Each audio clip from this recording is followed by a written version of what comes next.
Je qualifierais à titre personnel votre ouvrage de fable sociale. Seriez-vous d'accord avec cette appellation? Voilà un terme qui me va. C'est une fable sociale qui met en évidence des êtres humains. C'est ce côté fable qui d'ailleurs me permet d'aborder l'insolite, le tabou et les mots les plus durs. Et c'est ce côté fable qui également me permet de parler de certaines choses avec une grande facilité, de nommer sans nommer, de dire sans dire. Tout le monde est concerné, tout en n'étant pas concerné à la fois. Et en même temps, ce côté fable me permet aussi de dire des choses d'une grande gravité. Je n'écris pas pour asperger de l'eau bénite. Je laisse ça au pape et aux prêtres. Je n'écris pas non plus pour propager la haine. Je n'en suis pas porteur. Mais une chose m'a longuement motivé pendant le temps où j'ai passé à écrire l'itinéraire d'un guerrier. C'est ces mots de KFK à un de ses amis. Un livre doit être la hache qui tranche la mer brisée, gelée en nous.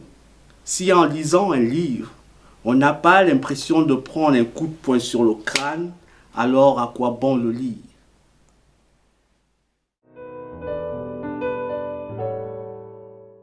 Vous établissez une véritable relation avec votre lecteur. Qu'avez-vous à dire aux gens qui se reconnaissent dans vos écrits? Voilà quelque chose de formidable. Un livre dans lequel les gens ne se reconnaissent pas n'est pas un bon livre, ou c'est un livre qui ne parle à personne. Alors je n'écris pas pour écrire, j'écris pour dire les choses. J'écris pour dire aux gens, est-ce que cette histoire vous parle? Et si oui, de quelle manière vous vous sentez concerné? Ben, si les gens se sentent concernés par mon histoire, voilà quelque chose de merveilleux. D'autant plus que la richesse, l'une des richesses de ce livre, c'est réellement ses personnages. Au début, dans la préface,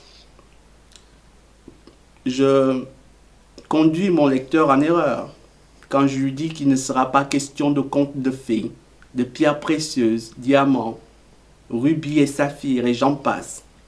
Parce que la richesse du livre, les diamants du livre, ce sont les personnages. Ce sont tous ces hommes qui ont une volonté extraordinaire à changer le cours de leur vie.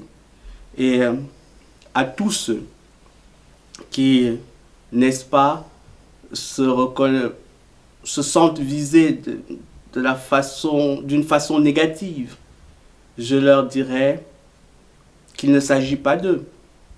C'est tout simplement, ils font tout simplement une lecture parallactique de mon œuvre. Pour preuve, moi-même, je me retrouve dans pas mal de sujets écrits par Oscar Wilde. Et pourtant, ce dernier n'avait pas connaissance de mon existence et ne savait même pas que j'allais le précéder dans l'histoire de l'humanité. Et s'ils insistent réellement à dire que c'est d'eux dont il est question, alors je leur dirai, je n'éprouve aucun chagrin ni remords à leur égard. Et ce qui d'ailleurs est pour eux une forme de souffrance à lire, a été pour moi misère plus grande encore à écrire. Rester debout, il faut avancer, il faut aller de l'avant, c'est ça le geste de l'espoir. Merci.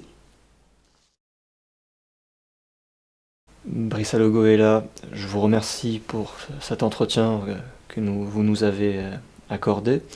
Avant de prendre congé, auriez-vous un dernier message à transmettre à vos lecteurs?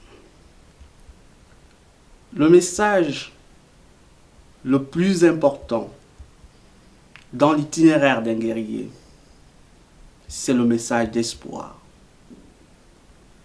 Et l'espoir comme étant le moteur d'une vie. Et je pense qu'à partir d'aujourd'hui, À travers cette interview, l'itinéraire d'un guerrier va donner une symbolique à l'espoir. À partir d'aujourd'hui, on va pouvoir identifier l'espoir à travers un geste. Ce geste que je vais vous faire. Peu importe les hauts et les bas, peu importe les vagues, peu importe les difficultés du quotidien, il faut garder en mémoire que l'espoir fait avancer. L'espoir. L'espoir pour rester debout, l'espoir pour avancer, l'espoir pour aller de l'avant. Je vous remercie.